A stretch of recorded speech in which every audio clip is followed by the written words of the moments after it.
Представители знака зодиака Весы. Весы, мои дорогие, здравствуйте. Таро прогноз, гороскоп, неделя с 17 по 23 июля. Знаменательная неделя, и кому интересно, вы можете перейти в плейлисты на моем канале. Есть события до конца июля, так и называется плейлист. И можно выбрать по знаку зодиака, может быть, и посмотреть по своему асценденту. Там в каждом виде я даю короткий прогноз, как бы гороскопа, планетарные события. И есть расклад сам по Таро, вот как это можно совместить. Так вот, очень много чего происходит у нас именно как в изменениях планетарных, и это будет влиять, безусловно, на нас. Ну, давайте мы сегодня сделаем на двух колодах карт вот такой расклад. И первая основная колода – это у нас золоченое Таро с иллюстрациями Чиро Маркетти. И вторая колода – это у нас просто карты Ленорман, предсказательные, но они, знаете, как хороший оракул. Я решила их использовать, потому что по себе знаю, что они подсказывают порой нам то, что от нас скрыто или на что мы не обращаем внимания. Но определенно именно это играет какую-то очень важную роль в нашей жизни. Вот они такие разговорчивые, поэтому я надеюсь, и вам тоже, какая-то подсказка будет. Итак, первую карту мы сначала сделаем традиционный расклад, а потом достанем одну карту на Ленорман. А на Таро традиционные вопросы зададим. И первый.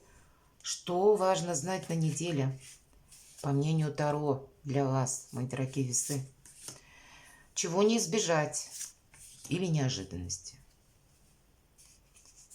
Чему сейчас не время или что нам может помешать, а что нам будет помогать? И три карты по основным сферам: жизни, дела, работа, бизнес. Что у нас с финансами? Ну и как у нас обстоят дела в личной жизни? Что важно знать? Деньги будут, девятка пентаклей, но деньги не тратим, впереди перемены. Вот в двух словах все, что хочет нам сказать карта. А вообще у нас, в принципе, сильная позиция. Сами себя не тормошите. По девятке пентаклей мы должны быть очень внимательны ко всем событиям, ко всем новостям, которые приходят извне. Девятка пентаклей говорит, в принципе, мы сохраняем себя, мы сохраняем пентакли или деньги, мы сохраняем собственное положение. И как и статус, так и доброе имя. Вот не время, наверное, куда-то торопиться в целом.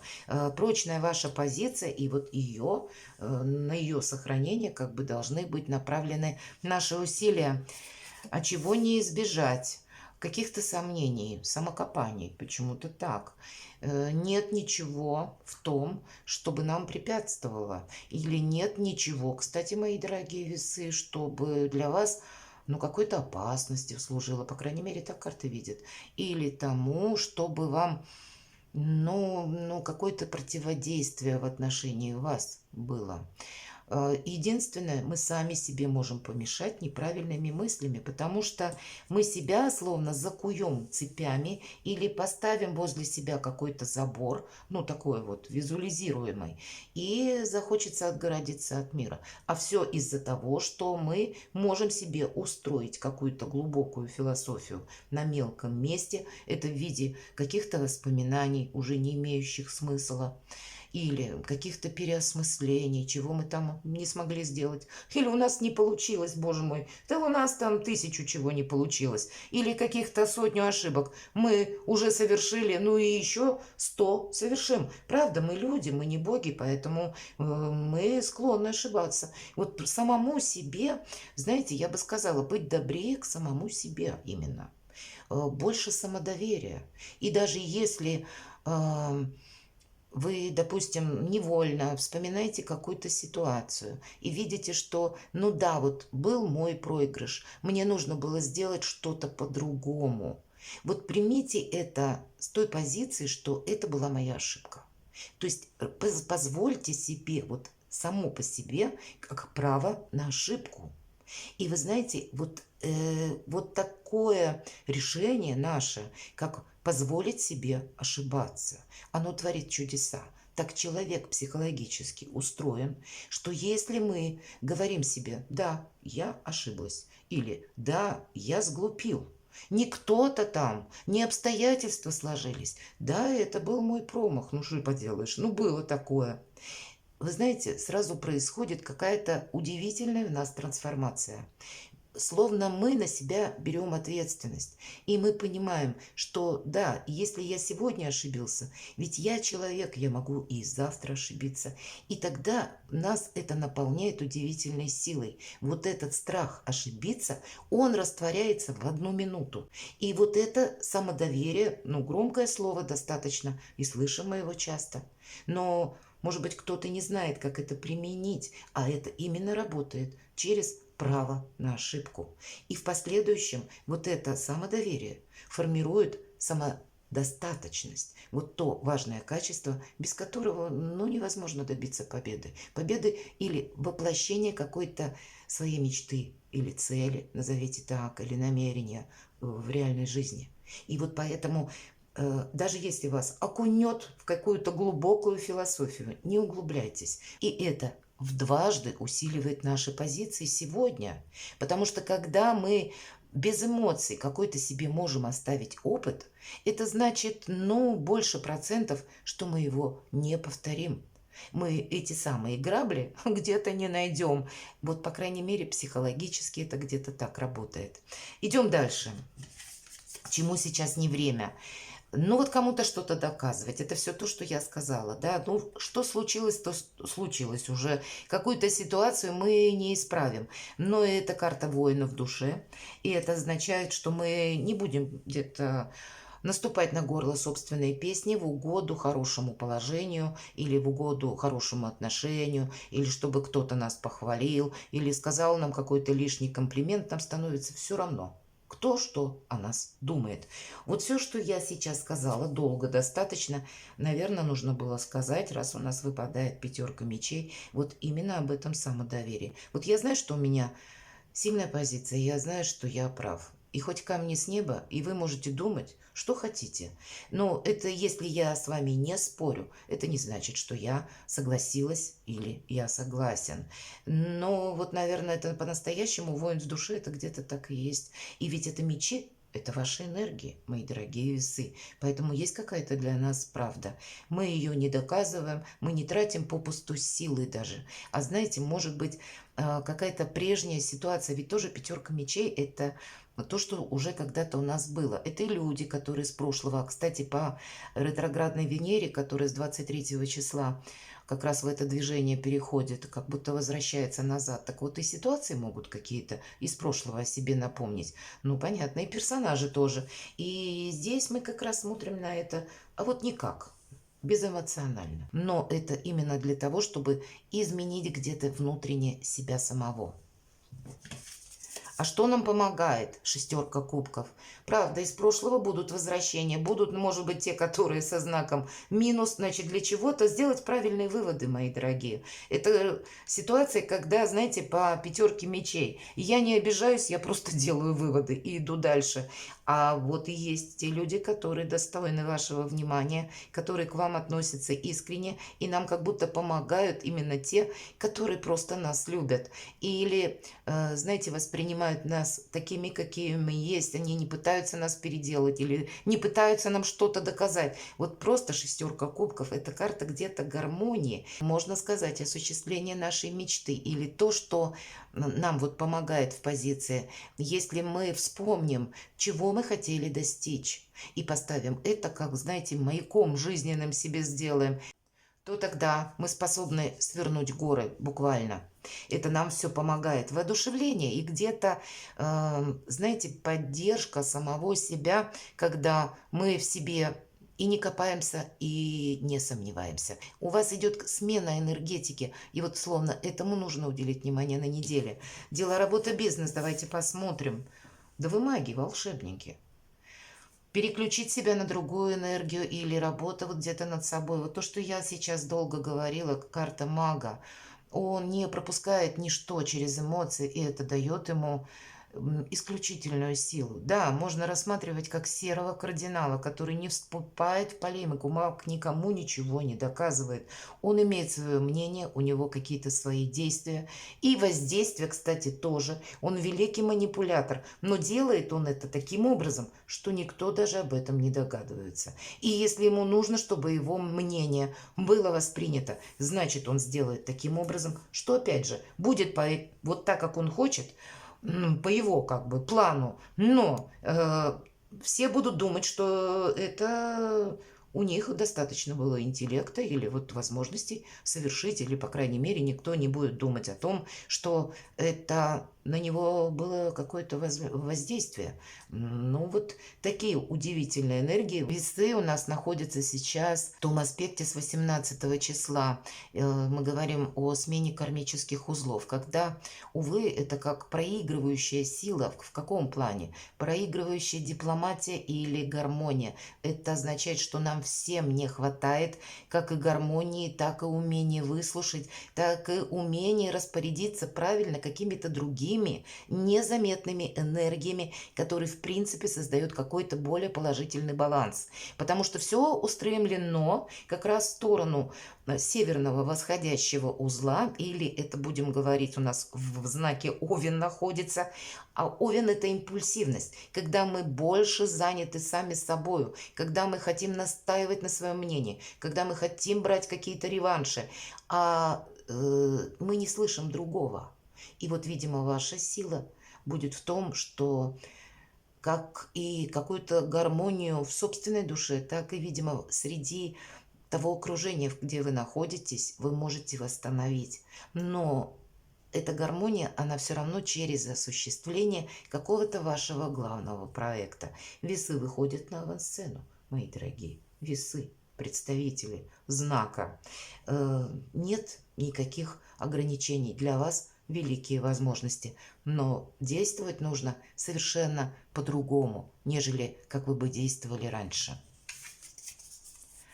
Финансы, король кубков, финансы будут, это точно. Но для кого-то из вас вопросы семьи или, может быть, семейных трат. Или нам может помочь человек, который буквально наш либо супруг, либо кто-то из близких. Или, может быть, деньги приходят из двух источников. Или, может быть, какое-то предложение. У нас выпадает шестерка кубков, по ней тоже и проходят родственники. И здесь, знаете, или друзья далекие. И о себе может напомнить какой-то человек, как из прошлого, так или, может быть, вы случайно кого-то встретите даже из людей, которых вы прежде хорошо знали, и у вас завяжется какой-то разговор, и могут какие-то новые возможности появиться, как и совместного сотрудничества, так и, может быть, и по финансам какие-то предложения. Вот тут как будто тоже. Но в целом финансы нам уже сказали, что они у вас есть. В личной жизни, ну, шикарно. Вот посмотрите, мои дорогие, у вас две карты, которые вообще, если бы выпали в самом начале, можно было сразу закончить наш прогноз. Карта мага и карта императрица. Вы, императрица, даже если вы сейчас, мои дорогие, меня смотрят не только девочки, девушки, но меня смотрит и мужчина, и вроде как императрица, да? Мы ведь не оцениваем по полу карту. И энергетика именно этой карты – это карта власти. Это так же, как император. Это вот где-то вот та сила Овна, и по картам Таро именно Овен соответствует аркану император. И, видимо, до 25 года, мои дорогие, до января, пока будут действовать вот эта ось дракона или эти лунные кармические узлы на оси Овен, Весы. Так вот, Овен – это будет император, а вы будете в энергиях императрицы. Императрица – это тоже власть, но это власть завуалированная, как по магу. Это более добрая власть. Все равно императрица сделает все так, как ей нужно. Но она это сделает более хитро, чем император. Если император кулаком по столу шлепнет и скажет: «Нет, я сказал, есть два мнения, мое и неправильное», и все на этом. А императрица, она не будет этого делать. Но она сделает это все так аккуратно, красиво, что добьется больше, чем император. В том числе и по поводу императора она с ним тоже очень так элегантно, умеет договориться. Вот у вас такие энергии, которые наиболее позитивные, продуктивные, которые помогут вам многого добиться. Наверное, вот начиная с этой недели какие-то возможности могут перед вами открыться. Будьте внимательны, как к новостям. Вот все то, что я говорила с самого начала. Нам нужно как будто свою какую-то роль, позицию, возможности увидеть в обстоятельствах вокруг. Или как правильно воспользоваться какими-то даже меняющимися событиями. И нет ничего невозможного. А для кого-то из вас это предвестник рождения ребенка. Или вам может поступить, вполне вероятно, предложение руки и сердца. Или какие-то вопросы с вашей мамой. Так тоже может проиграться. Или, может быть, по бизнесу что-то тут, как смена статуса. Ведь это статусная карта. И вы, мои дорогие, меняете статус. Просто у кого-то это через личную жизнь, а у кого-то это пройдет, может быть, через деньги, через сферу собственных достижений. Давайте мы достанем карту на Ленорман. Каковы те энергии или что мы можем, ну, где-то не увидеть, не придать значения. А для нас это будет очень важно, что мы должны учитывать.